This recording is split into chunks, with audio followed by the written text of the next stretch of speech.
Hello, and welcome to Stasis Pod, the Transformers Robots in Disguise podcast. I'm Rob. I'm Jen.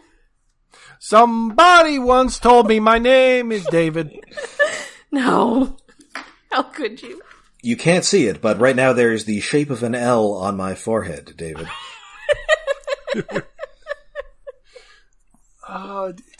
It's weird how not great songs end up getting stuck in your head for life. Well, that got memed by people a decade younger than us. So. Hey, only shooting stars break the mold. That's what I hear. Alright, so today's episode is Somebody, Anybody. First aired on the spectacularly American day of July 4th, 2015.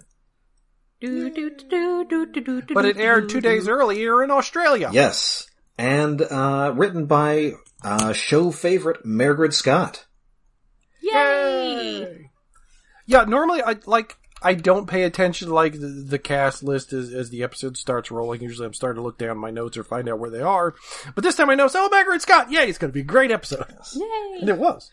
And we open in the Crown City subways. Sideswipe is just racing through these tunnels, being faster than everybody else.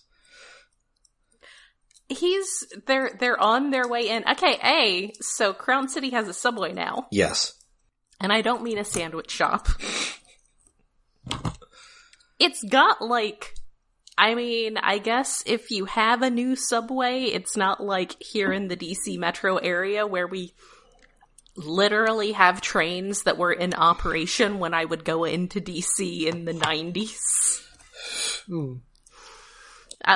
They're very nice new trains. So I am continuing on with my headcanon that after PED dug all those tunnels under the city, they were like, oh hey, look, we have this very convenient naturally occurring cave system that no one had found before. But there was also all the tunnels we had last episode, which were they under the city or they were near the I think they were were just by the near river. the city. Yeah, by the river. By the Crown River. Down by the river. So I just think there's layers of subways and old caves and tunnels that Ped drove. There's Swiss cheese under the city, and it is going to cave in by the end of season 3. It's gonna be so bad. Well, it's like New York City. You got your subways, you got your sewers, you got your Morlock tunnels, you got your Chud tunnels, your Mole People tunnels. Part of that, like any good city, is you built a layer of city over a floor of city that, you weren't using anymore. Yes. At least in parts of the city. But yeah, the subway trains are high-speed rail trains. They got the pointy nose. That's not normal of subways, is it? They look very It's pretty. not the ones I've been. Sometimes they kind of look more like bullet trains. Yeah, they have a very bullet train look. Well, yeah, the first one we see is flat nose, but most of the ones we see at the rest of the episode are bullet nosed, I think. Of course, the one we see first is. The one we see first is regular. It's like a blue one. But then, as Sideswipe is just kind of, blabbing on this, over the intercom, even though, they have been delayed because Strongarm is busy hauling Grimlock and she fat shames him a little. She does. She says that she's towing this 2-ton, or this 3-ton weight, and he's like, 2 tons, 2.5. Which seems like really light for their size. Yeah, he's mostly hollow. He's like a modern Hasbro toy. It's all air and bubble joints. Oh. Yeah. I meant to look up how much an average car weighs, but I actually didn't. Because he should weigh 3 or 4 cars. I think they're lighter than they used to be because well, yes, fiberglass instead of old iron and sheet metal and stuff. Anyway, another train pulls up behind him, which says a different color than the other train, and it is in fact a serpentine Decepticon. Dun dun dun.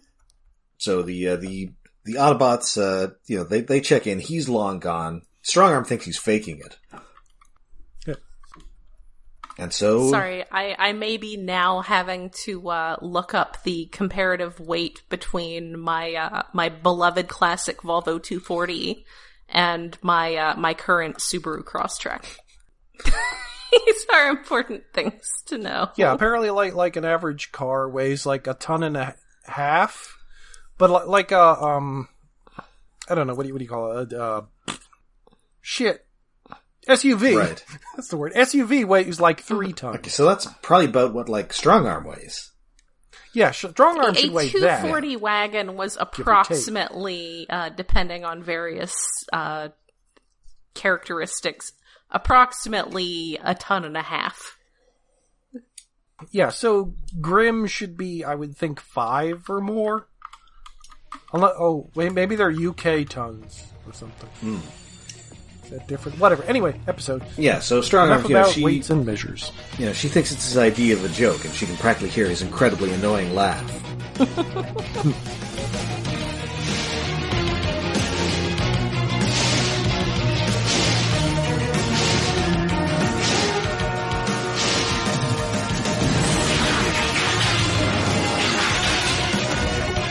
So cut to Sideswipe, who's in a straight-up mad science lab. Yes. Yes. Pantograph generators also, and Jacob's ladders and all that. This part of the subway that they're just straight up just going through has like benches on the side, and there are people standing in. You don't see them, but there would have to be people standing in these subway stations just watching these cars drive by. Listen, we don't know what time of day it is. Maybe it's like 2 a.m. and everybody's just super drunk. Maybe these are automated subway stations. Yeah, I mean, there are definitely portions where like Autobots are right in front of the subway train where the guy driving it is. Uh-huh. Yeah. Well, yeah, I would assume like the bullet trains are like automated, but when they're just standing there, somebody's going to look at the side of the train. It's like, did I just see a giant robot? What? Instead of being haunted by Morlocks or Chuds, it's like giant robots. Yeah. So, yeah, everybody is splitting up. Grimlock and Strongarm are going to go east. Bumblebee and Fix-It are going to go west. And also, Grimlock has objections, but Strongarm is able to point out which way east is. Yes. He's a good boy. And she's also very excited by the prospect of getting to handcuff Sideswipe. Oh, now I see where the shipping comes in. Kinky. Now I understand. Like I said, it's a classic Peraltiago. But yeah, she's very excited about getting to tie him down. Well, good news, he's already tied down. He's we're checking in on the lab where he's up on the slab. And working in the lab late one night is a new character. It is Vertebreak. It is the Serpentine Vertebreak, who is apparently a Snakedicon. Is he? Oh, it's spelled Break. I had it the other way in my notes. Oh yeah, because he's like breaks your vertebrae. It's a name recycled from Beast Hunters, where it was the name of one of the Predacons. Yeah, it's... And I believe there's also an Image Comics character named Vertebreaker. Probably. Yeah, Vertebreaker. From like 1994. I think it was a Spawn villain, maybe? Yeah, like Violator. I think he's in the same family of the big-headed, weird, spindly goblin things. I think he had a toy. I mean, if he was a Spawn character, I'm certain he had. Well, yeah, this is a toy. This is bringing up some flashbacks here to yeah, the 90s. It kind of looks like if the Violator had sex with a member of the Brood. Wait, which Brood? The wrestlers? No. No. Like the X-Men aliens. The X-Men Xenomorph analogs. Yeah. Well, yes. That's what the Violator looks like anyway. Well, I mean, just like Spawn is kind of just a rip-off of the Prowler. Mm-hmm. Yeah, with neater boots. I just want to say that I appreciate how Todd McFarlane channeled his inability to draw noses under masks into just having a character who did not have a nose under his mask. Yeah. Because when he drew Spider-Man, he basically drew him with no nose. Yes. Well, a lot of people kind of do that because it's hard to draw properly with the web there. It's easier to just say Spider-Man has no nose. It's great that actually under the mask Spawn has no nose because he's like a zombie dude. He leaned into it. I think I had that toy. I have random Spawn toys. I don't know why. So this Vertebreaker is voiced by Charlie Schlatter. Mm-hmm. David, you'd He's a fellow New Jerseyan. Oh, okay. Apparently he's from Englewood. I forget what exit that is. And he started out he's mostly a voice actor now. He's the current voice of The Flash. Mm-hmm. And he was the titular character on Kick Buttowski, Suburban Daredevil. Oh no, he was Kevin Levin on Ben 10. Oh! But you might know him from some of his live action work. How they were like a zillion body swapping movies in the 80s? Yeah, all your Parent Trap versions, yeah. No, not a Parent Trap. That was like two twins who this is like, what was it? Like a Vice Versa, or a Freaky Friday. Oh, Freaky Friday, that's what I was thinking of. Yeah, he was in 18 again, in which he swaps bodies with his elderly grandfather, George Burns. Oh, I have seen that. Okay, now I know what he looks like.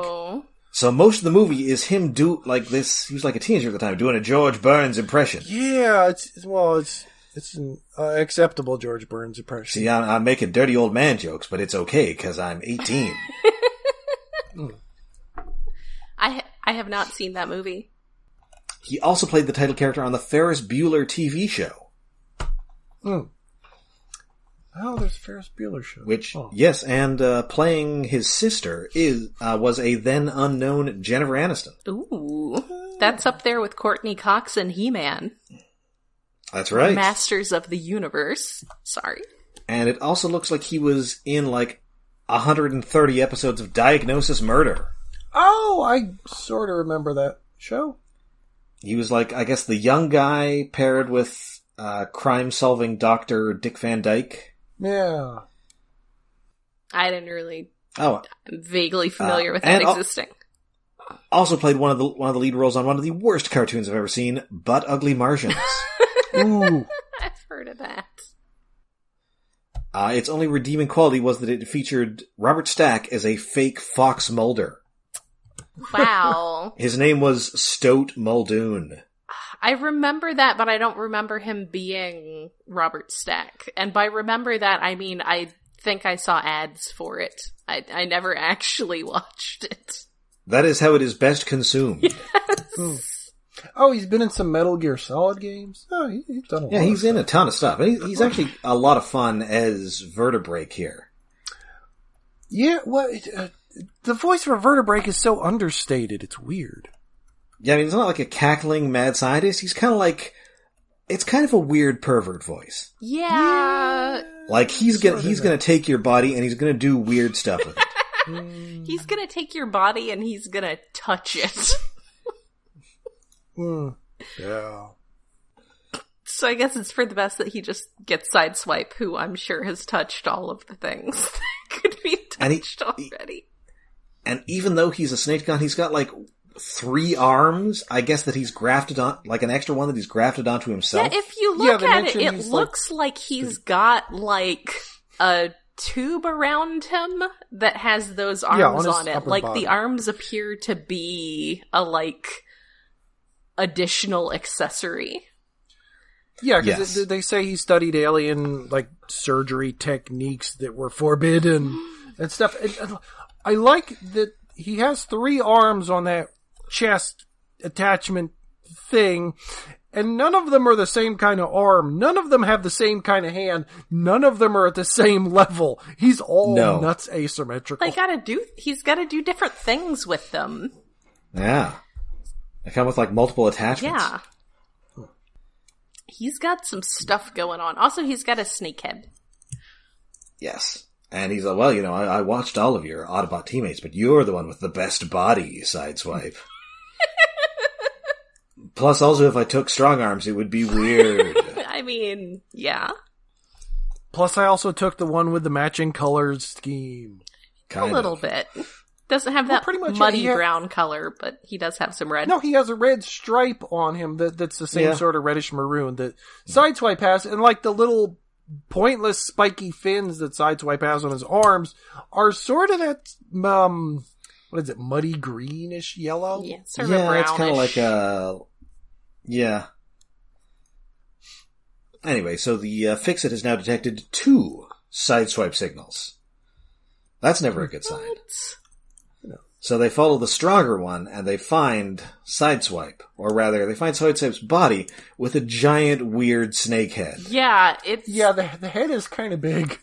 Which means that not only did Vertebreak remove Sideswipe's head, he removed his own head and put it on a different body. Yes. That's impressive. Probably using those extra arms. Maybe that's the thing with those arms, is that he can control them remotely.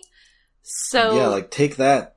Yeah, even if he can just use them to take his head off, even if, like, I don't know, it's weird. It's weird and messed up. Also, Now take that, creepy scientist from Reanimator. I wasn't paying a super significant amount of attention to this because it just occurred to me, does he use Sideswipe's car mode at all? No, he does not. Because I don't think his head would fit. Yeah. Yeah, maybe And not. I wonder if they had actually thought about that, or it just happened that they didn't Where does the head... draw him. My guess is that there was probably like a cut line in there. Maybe. Like, we're running a little long and we can't, because it's like, well, I can't transform due to the bigness of my snake head. Everybody wants prosthetic foreheads on their real heads. So, and it's kind of a superior Spider-Man situation here because he just totally cleans Bumblebee's clock. Like, he uses this body better than Sideswipe ever could. Mm-hmm. Which is impressive because he wouldn't be used to having that many limbs. No, and the fight choreography in this episode is very good. It's amazing. It's the fights in this better. episode are really impressive. Yeah, like they're using good angles, like there's low camera angles, like when he's sliding on the ground and turning around. I don't know what happened that stepped up the game of the fight scenes in this episode, but it is noticeably better than pretty much any other episode. I maybe there was like one Steeljaw fight that was as good, but there's like 3 or 4 fights throughout this episode, and they all look great. Yeah, I mean, I think the fights on this series are generally pretty good, but these are notably really good. Yeah, this had a particularly good job with the direction. Yeah. So yeah, he beats up Bumblebee, and then he's all, oh, well, after this, I'll go to Cybertron, and I'll show them all. But maybe they won't recognize me. I'm like, no, they'll recognize you. You've got a weird snake head. No one else has a head like that, you weirdo. Well, he's a Snaketacon. Maybe the entire council was made up of Snaketacons. Maybe that's why they're sending bounty hunters after Autobots. Yeah. We are going to find out what the deal with the council is a long time from now. Okay, fine. Also, we get a reference that he was specifically a member of Crystal City's Science Council. So, again, getting a name drop of Kaon last week, this week we get a mention of Crystal City, which was first established back in the G1 episode The Secret of Omega Supreme as a city on Cybertron. Yes, also, that was specifically built and then destroyed by the Constructicons. Also, it was the name of the part of, I want to say Arlington, where my dad's office was when I was in high school, and I thought that was super cool, because G1. I was an enormous nerd. Had like an underground mall that had a comic shop. Ooh. That's where I bought my copy of the first issue of Marvel G1, and probably an embarrassing number of issues of Punisher 2099, which was running at the time, and that and my brand new Alice in Chains t-shirt should give you a good idea of about when this happened. Truly, you were the man in the long box. But yeah, I like that was Crystal City, and also Crystal City was a place on Cybertron in G1 that, again, we're name-dropping here. I'm sure it's gotten to do a lot more interesting things than just be a place that the Constructicons wrecked. Yes. So yeah, he was obsessed with weird alien surgery techniques, and then was expelled from the Science Council for being a weirdo, and then swore revenge. And then he was imprisoned. They don't say for what. I assume they just found him like a storage unit full of cut-up body parts. Probably. Maybe he got kicked off the council because he was like, hey, could I borrow your body? And they're like, out. Like, hey, check out these new weird arms I got. Don't ask who I got them from. Out. Get out. Criminal science. He's doing criminal levels of science. And he also does the disappearing behind a subway thing, like he's Blade. Yes. So yeah, Bumblebee and Fix-It, they follow this signal, and they find this secret subway lab, much like Peter Parker's dad in Amazing Spider-Man 2. It's very cool. Not that movie. And also there's like really cool, spooky lab music going on as they find this. Yeah. Like, when did he build this, and where did he get this stuff? Yeah, he just... How long ago did the Alchemore crash? I feel like not long enough for this. Maybe he found a secret lab and just upgraded it? Yeah, this could be like an old mech facility that thankfully had all the controls really big. I guess, we were doing the whole, Silas put his like brain into a robot body. We thought maybe we were all going to do it, so we started building our machines really big. I mean, that makes sense. Oh, that would be... Didn't really work out when he murdered us all. Seems legit. Oh, that's actually something that presumably never happens, but like a callback to mech facilities or something. Oh, that'd be neat. I don't think they ever come up here, but it would be cool. I guess they decided everything that happened with them was a little dark. Yes, that is true. Which is why I love them. But there's this episode. Man, I really need to get that Japanese zombie breakdown. Yeah, but we're getting a breakdown finally. Yeah, but it's just a boring, not zombie. Just boring Adam Baldwin breakdown. The cool zombie Clancy Brown breakdown. Anyway, so they start hearing Sideswipe's voice in this lab. And they finally find him. And I hope everybody remembers that animated episode, Headmaster, or Return of the Headmaster, because Sideswipe is now just a head. Oh no! Yeah. He's very sad about it too. He's very like, I'm just useless now. Well, he's the himbo without a body. Yeah. What does he have left? Also, Fix-It finds some notes that appear to have just been written on like cardboard pieces. Oh, I guess that makes it. It like in crayon or something. There's even a drawing Vertebreak did of himself that's goofy. It's not scientific. I mean, taking notes is... No. He's taking notes, which honestly puts him further along in properly observing the scientific process than the vast majority of scientists that we've dealt with in Transformers. Yeah, but these notes, these look like they're written in crayon. And they're definitely like on some sort of paper product. I'm gonna say probably on the sides of cardboard boxes. But at least he's trying, which is more than I can say of, like, Shockwave. Ooh, yeah. But, and of course, thankfully Bumblebee is slightly more... knockout. Dismiss... Well, yes. Well, Sideswipe, who's going to believe a talking head? Go get a job in a sideshow. But I will note, this is slightly more realistic than animated, because he's in a jar full of fluid. Yes. He is at least some attempt to keep his, like, contact surfaces from being dirtied up. Well, all I could think of was Futurama. That too. It is very Futurama-y. Oh, I was thinking very late Mr. Freeze. I just keep thinking of Reanimator, because I have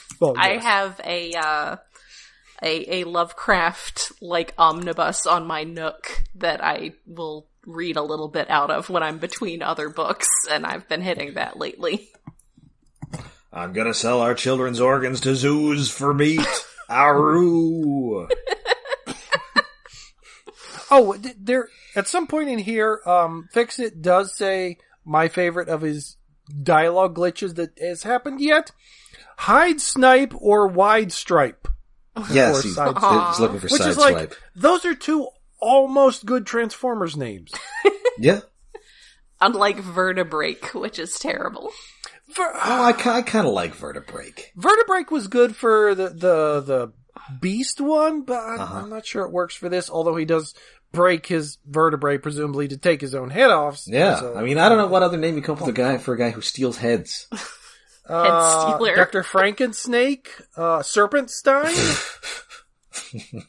I do appreciate how much with Robots in Disguise we get like stuff like that where it's just they took an existing name and applied it accordingly, so it's, you know. Mm-hmm. You do wonder, was his name Vertebreak when he joined the Science Council? That maybe should have been your first sign. I mean, to be fair, they're probably... I mean, it's Cybertron. They get a lot of people with crazy names joining things all the time, and they may or may not be crazy. Welcome to the Peace Council, Skull Cruncher. Exactly. Oh, there goes our foreign ambassador, Deathsaurus. That was a good story, though. Even though... Oh, hey, that was a good story. Hey, meet the new medic, Organ Thief. Who was that? Oh, later, More Than Meets the Eye / Lost Light, there was some former Decepticon medic who had some great name. Kaput. That was it. It was Kaput. Kaput. Oh, yeah. Well, then there's also a guy from the movie comics named Flatline. Oh, yeah, he ended up in the IDW comics at one point, too. He was like... He was designed as like a redeco of Skids or a remold of Skids, but never actually. He was like an ambulance. I really like just the concept of Decepticon medics, and I really like it when they have terrible names. And honestly, if you think about it, we all take the obvious interpretation of knockout, but also knockout is a thing that you will need to have done to you in a medical situation. And then he's going to rifle through your pockets. I had a Decepticon medic OC one time named Anesthesia. Oh, I have one too. Was that in the one Transformers game we played? I forget. Foul Play. Oh, that's a good one. Who was he a chicken? No, he was Breast Force. But he was also a medic. That's a good one. Named Foul Play. But yes, I also liked Kaput. Yeah. So Bumblebee leaves Fix-It to read the insane ramblings of a crazy person. Yes. And he goes off with Sideswipe in a jar to go help them, because Vertebreak is headed for Strongarm and Grimlock and kicks their asses. Yes. Well, he mostly kicks Strongarm's ass. Grimlock's ass is kicked by a subway. Yes. I do feel like if they hadn't already used Eddie Deason, this would have been a good... Yeah. He does have very strong Mandark energy. Yes. Although, again, that real touch of weird sex crime. Yes, that's fair. Whereas I feel Eddie Deason is too innocent and pure. Eddie Deason has more like asexual evil energy, whereas this is more like evil sex criminal. Yeah, but like Eddie Deason as mad scientist is always good casting. Although wasn't his thing in Dexter was that he had like a weird thing for Dexter's sister? There was something with that, yes. Maybe. I mean, I think that's usually how he entrapped him, because he like sent his sister over and she like destroyed all his stuff via stupidity. Well, there was that too. This is definitely a guy who has at some point removed his own head to perform auto fellatio. Back to Herbert West again, I see. Listen, I didn't need all those ribs, okay? And I heard of your Earth musician, Marilyn Manson. Yes. Wasn't that an urban legend anyway? Well, they said it was, but, I can remove my own ribs. Why not? Why do robots have ribs? I would also rather have ribs. Because of that one stupid Simon Furman story about RC? Listen, I'm a Snaketicon. I got 2 of them. That's a good point. Nope. No. Nope, sorry, it's canon now. Oh my god. No. Anyway, so they find, Bumblebee and Sideswipe find Strongarm. Bumblebee gives Sideswipe to Strongarm to hold, and she's visibly kind of grossed out about this. Mm-hmm. Well, Like she thinks she's gonna catch whatever he's got. Yes, and he comments on that. He's like, I'm not contagious. Well, he is contagious, but not for this reason. Yes. So Grimlock, they get to Grimlock, who's also been smacked around. Also, at one point, Sideswipe's feeling really down on himself, and Bumblebee is like, hey, if your body's that great, your head must be pretty great too. And I'm like, no, that's a lie, Bumblebee. No, it takes him a while to realize he can't point. Yes. He's just a head. He's a little slow on the uptake. Listen, just point your little, head point thing. Yeah. Use your fake robot hair. Or your tongue? I'm not sure if you have tongues. I think so. Oh, I think they do. They have tongues? Yeah. I know the beasts have tongues. But well, yes. I don't know about obviously, Springload has one. Yes. Yeah, and the bat from last episode had. Oh, yeah, that's the thing. Not all Transformers don't always have tongues. I mean, it's weird. Well, unless Manny Galan is drawing them. I strongly recommend looking at the TF Wiki page on tongues. It's pretty great. I'm bored. Also, teeth. We're doing an episode. Also, teeth. Well, teeth is. But yes, basically, Bumblebee tries to give Sideswipe a pep talk, but no, Sideswipe's head is the worst. Yes. So they do end up, the three of them plus, 3.5 sort of, do end up taking down Vertebreak. But just as they're about to get him, first Grimlock sees Sideswipe's head and is just frozen in terror. Yes. Just stock still, no music, everything just cuts out as he's just staring at it. So they take him down, but unfortunately, before they can get him back to safety, a subway train comes, and they just have to run away from it.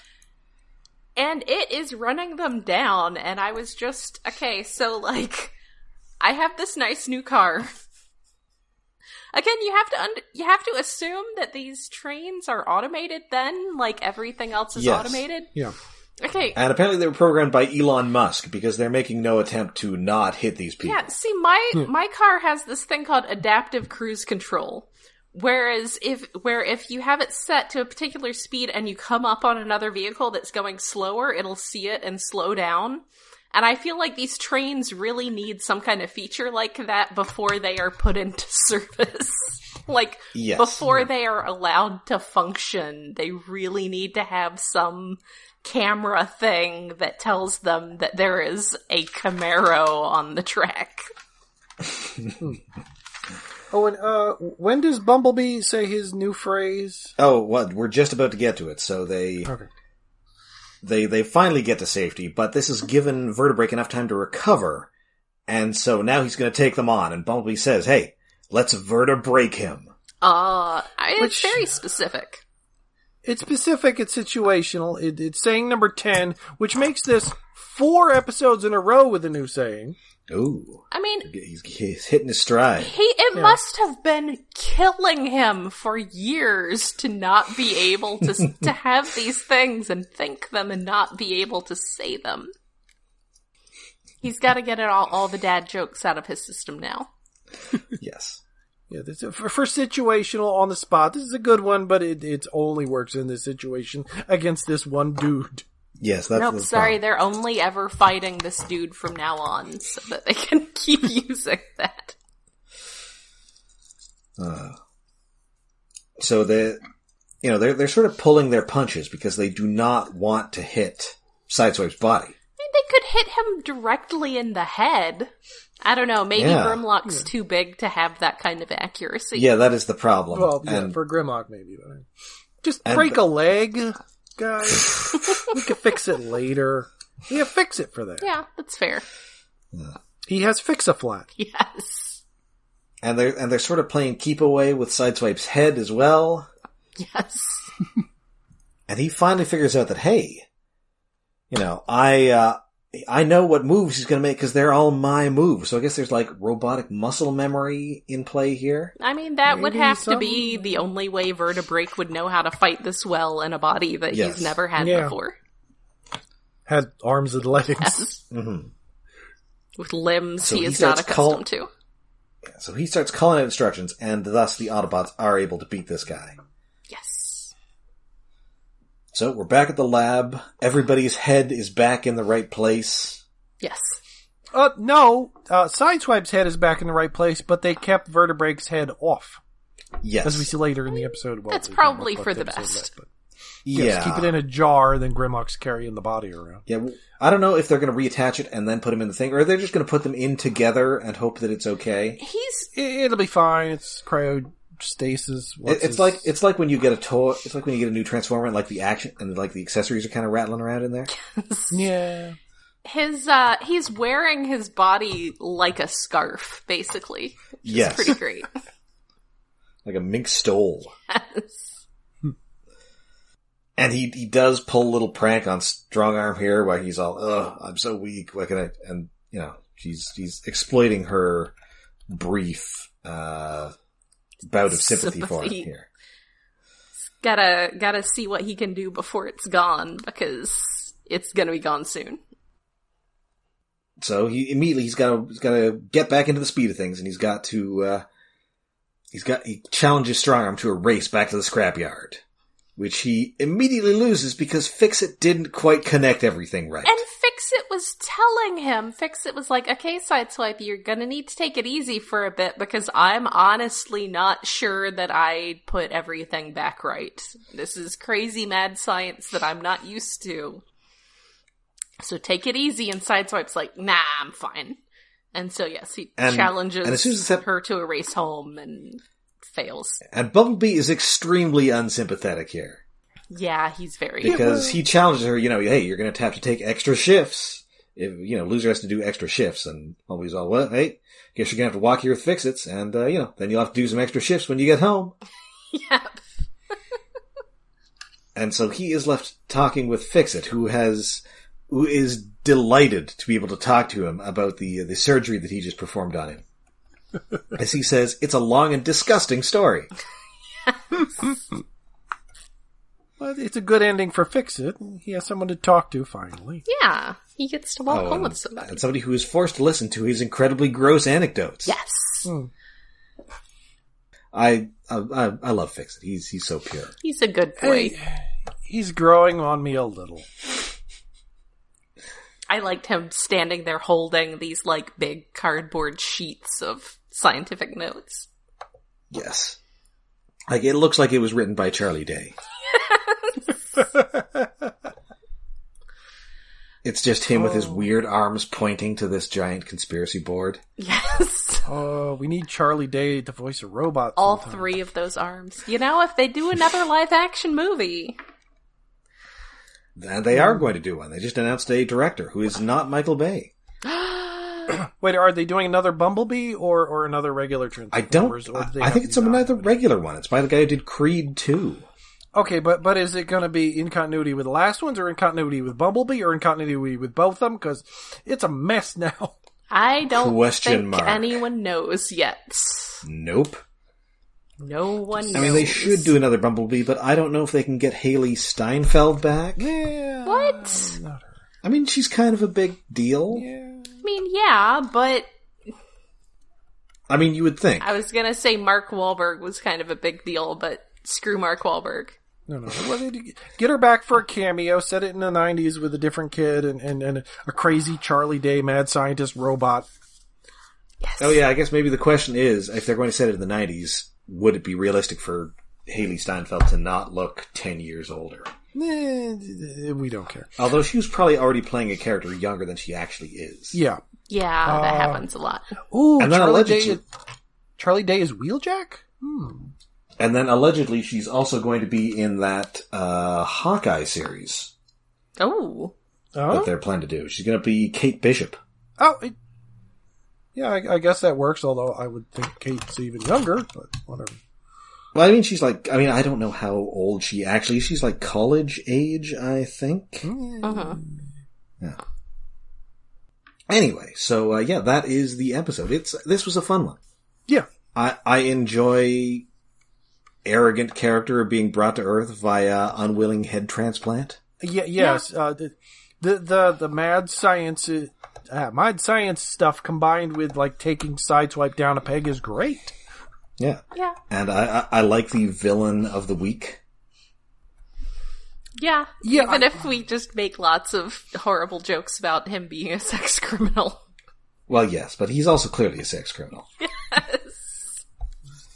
He's arrested for something. They mention that he's specifically dealing with alien scientific technologies such as, I forget the exact word they use, but it basically is non-consensual grafting.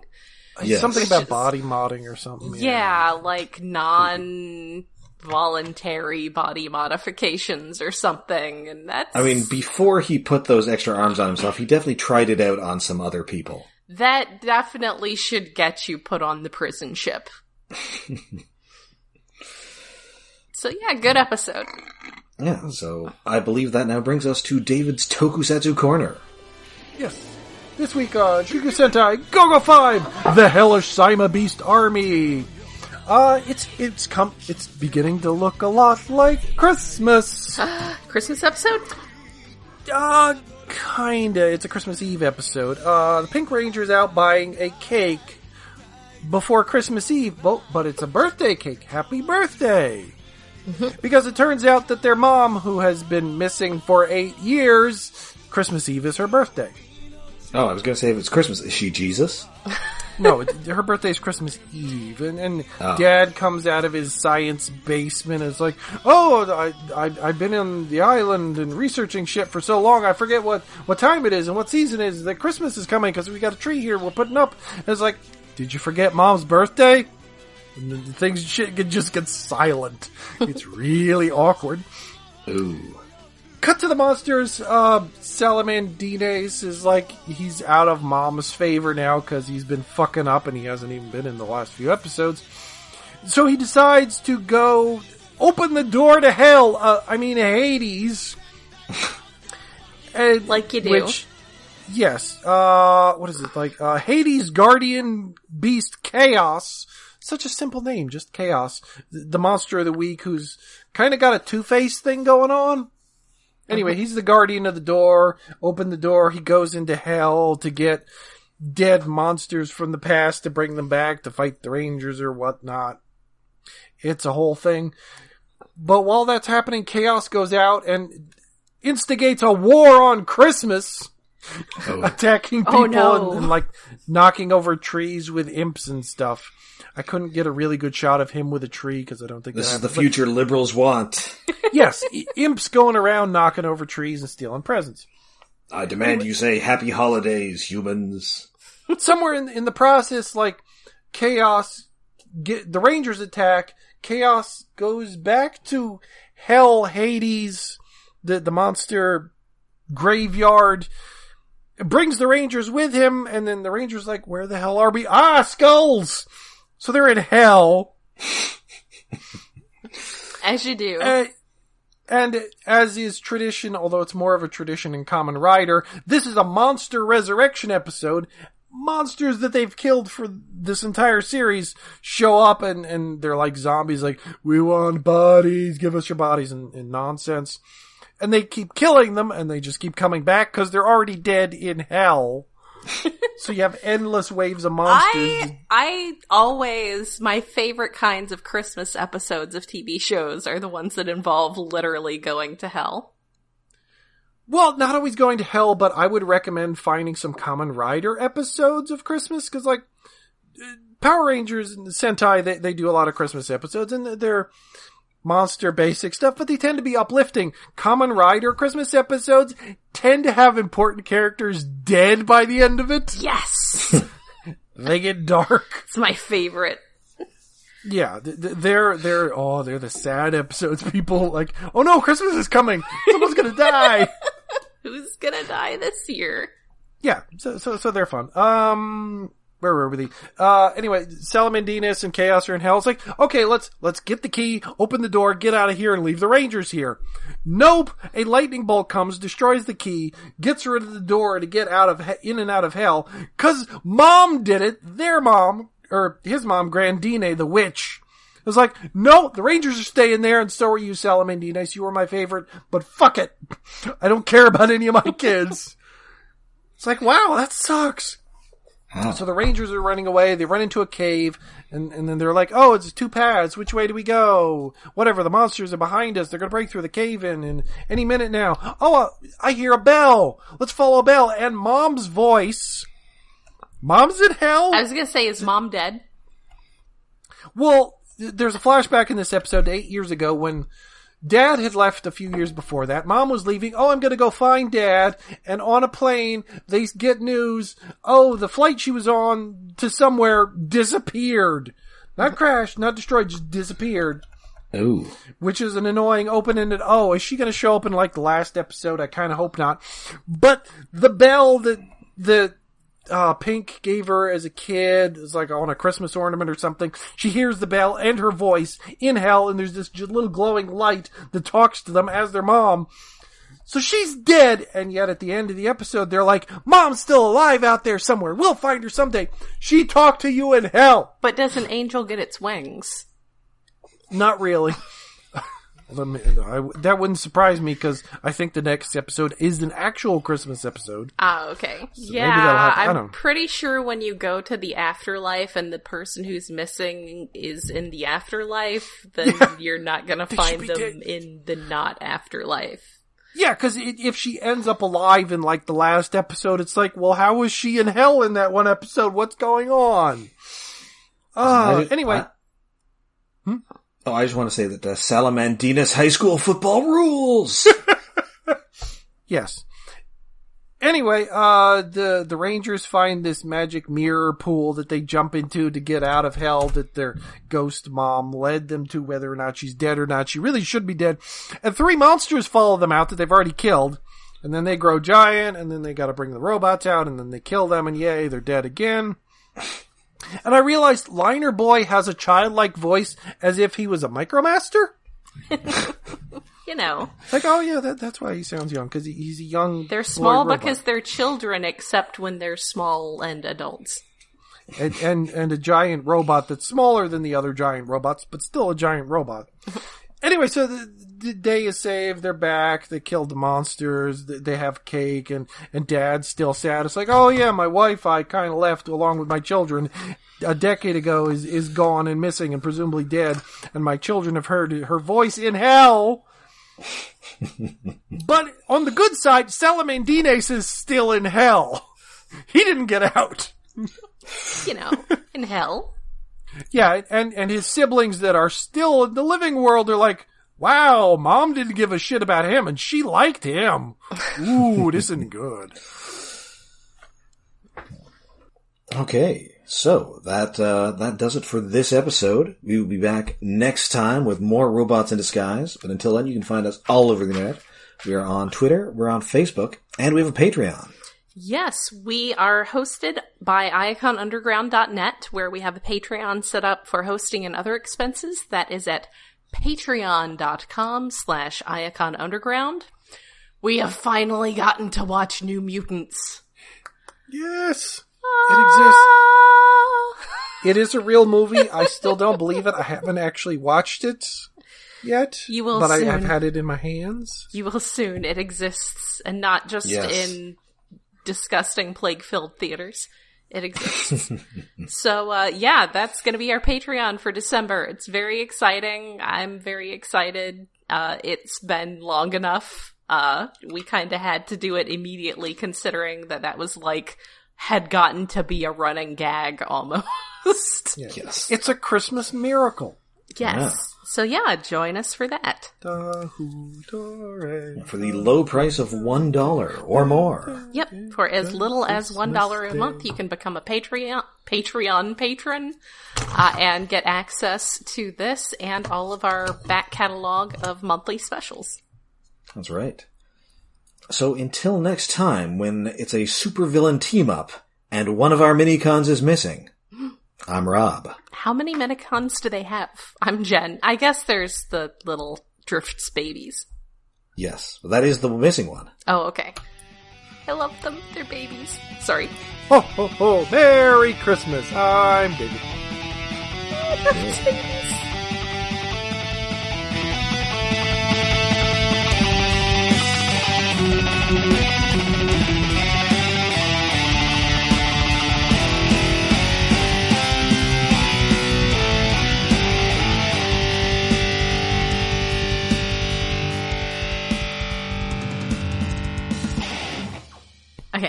Okay.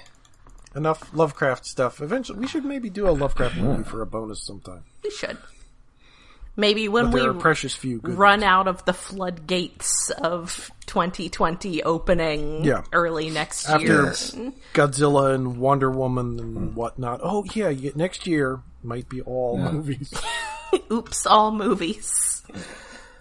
All right. Oops, all blockbusters. Sorry.